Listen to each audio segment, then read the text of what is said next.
ሰላም እንዴት ናችሁ? የነጅሆም ኩኪንግ ቤተሰቦች ዛሬ ቤዛ ተከታታይ ድራማን ይዤላችሁ መጥቻለሁ። ላይክ፣ ሼር፣ ሰብስክራይብ በማድረግ እስከ መጨረሻው አብረውን ይቆዩ።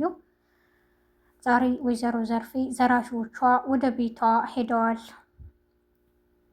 የሰጠንሽ ቀን አልቋል፣ ብሩን አላስገባሽም፣ ስለዚህ የሚከተለውን ራስሽ ትወጫታለሽ በማለት ያስፈራሯታል።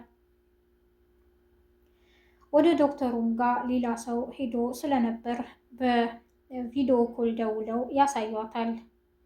በቃ እኔ ምንም የማውቀው ነገር የለኝም፣ ይህንን ሁሉ ያደረገው እሱ ነው እያለች ትናገራለች። ዶክተሩ በጣም ደንግጧል። ባልጠበቀው መንገድ ወደ ቤቱ በር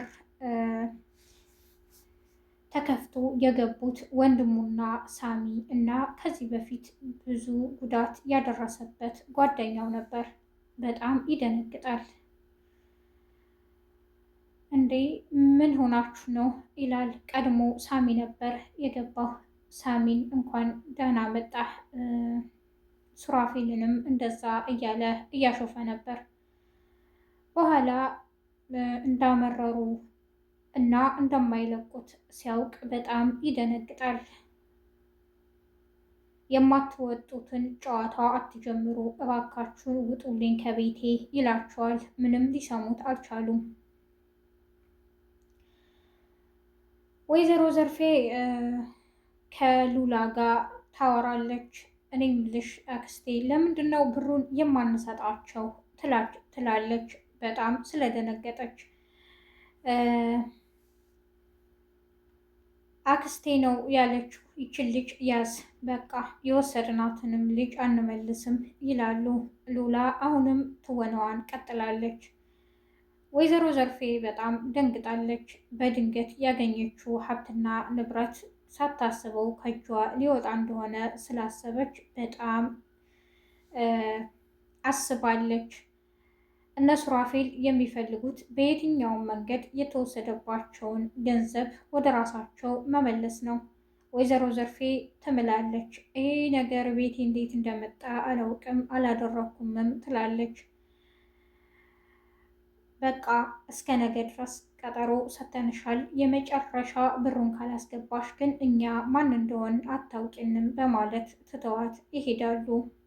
ሉላ እጇን ትፈታታለች። እባክሽን አክስቴ ለምንድን ነው የሆነ አራጣ አበዳሪ የማውቀው ሰው አለ፣ ከሱ ተበድረን ይህን ብር የማንመልሰው ካልሆነ ማስረጃ አላቸው፣ ፖሊስ ካወቀ ብዙ ነገር ይደርስብናል እያለች ትነግራታለች። ወይዘሮ ዘርፌ ሉላን ትጠራጠራታለች። ስለዚህ ጉዳይ እንዴት ልታውቅ የቻልሽ ደግሞ ስለ አራጣ አበዳሪ ትላታለች።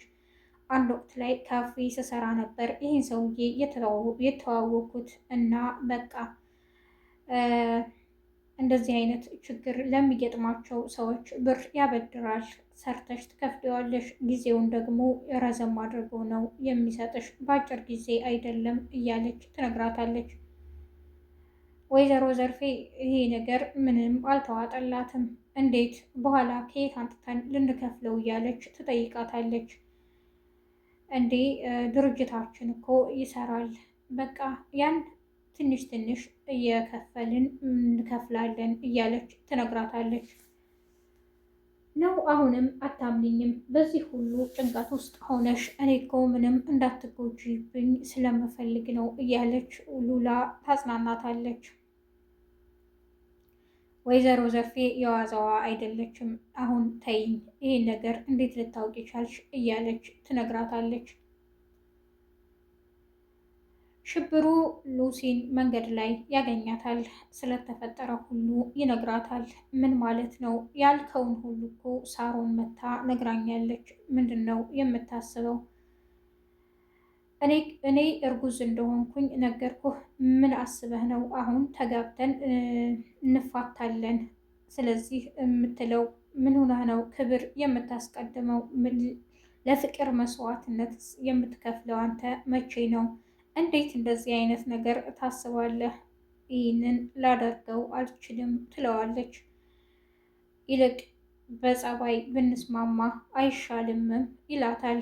አይ ይህን ላደርግ አልችልም አያትሽ አያትሽ ብትሰማስ ስላረገሽ ምን ትልሻለች ይላታል። አያቴ ከምትሰማ እዚሁ እኔ ብሞት ይሻለኛል ትለዋለች። ግን አንተ የምትለውን ሀሳብ ልስማማ አልችልም። በቃ ሁለቱም ለእኔ አያስማማኝም። እስኪ ዛሬ እንኳን እውነተኛ ፍቅር ምን እንደሆነ አሳያቸው። አንተ ክብር ክብር ትላለህ እንዴ? የሚቀድመው ይሄ አይደለም ትለዋለች። አውቃለሁ አያትሽ ወግ አጥባቂ ናት፣ ግን የኔ ቤተሰቦች ደግሞ ባሱ፣ ነገሮችን አስቢበት ይላታል። እሷም ሰውዬ እዚህ ልትጠልፈኝ አስበሃል እንዴ በማለት ትተው ትሄዳለች። ሳሚንም መንገድ ላይ ያገኘዋል። ሳሚን ይነግረዋል። እባክህን እኔ አሁን የማወራህ ነበረኝ ይለዋል። ሳሚም እባክህን ወንድሜ አሁን እኔ በጣም ቢዚ ነኝ፣ ቁሜ የማወራበት ጊዜ አይደለም፣ ቸኩያለሁ በማለት ትቶት ይሄዳል። ሽብሩ በጣም ይናደዳል። ሉሲ ወደ ቤት በመሄድ ተሰብስበው እያወሩ ስለነበር ነገ ጉዳዩን ሁሉ ሽብሩ ያላትን ትነግረዋለች። በጣምም ትናደዳለች። ነገሩ የሚያገባኝ የለም አይደለ? ስለዚህ እኔ አገባዋለሁ ሽብሩን ትላለች በንዴት። ሳሚም እንዴ ምንድን ነው እያሰብሻለሽው? ስርዓት አድርጊ ይላታል። እነ ቤዛም እረ ተረጋጊ፣ ምን ነው እንደዚህ መሆንሽ? ለምን እንደዚህ ታስቢያለሽ? ይሏታል። ሉሲ በጣም ስለተናደደች የምታወራውን አታውቅም። ሳሚ አንድ ሀሳብ በለጭ ብሎበታል። እንዴ ይህንን ሀሳብ እኮ ሳሮንና ሉሲ የፈጠሩት ሊሆን ይችላል፣ እኔና ሉሲ እንድንጋባ። ስለዚህ ለምን ቆይ ቀስ ብዬ አላስብም ይላል። ሉላም አይ ይህ ነገር እንኳን እነሱ ያሰቡት ሀሳብ አይመስለኝም፣ ግን እንዴት እንደዚህ ልታስብ ቻልክ? ይሉታል ሳሚን። አሁን ዶክተሩን አግተነዋል። ስለዚህ ወይዘሮ ዘርፌን ደግሞ ምንድን ነው ማድረግ ያለብን? ቀጣይ ምን መስራት አለብን? የወሰደችብን ንብረት እንዴት ማስመለስ አለብን? እያሉ አሁንም ውይይታቸውን ቀጥለዋል። የዛሬው ክፍል ይህን ይመስል ነበር። ነጅሆም ኩኪንግን ላይክ፣ ሸር፣ ሰብስክራይብ በማድረግ አብራችሁ ስለቆያችሁ አመሰግናለሁ። አዲስ የምትመጡ ቤተሰቦች ነጅሆም ኩኪንግን ላይክ፣ ሸር፣ ሰብስክራይብ ያድርጉ። በያላችሁበት የዓለም ዳርቻ ሰላማችሁ ይብዛ። መልካም ቀን ባይ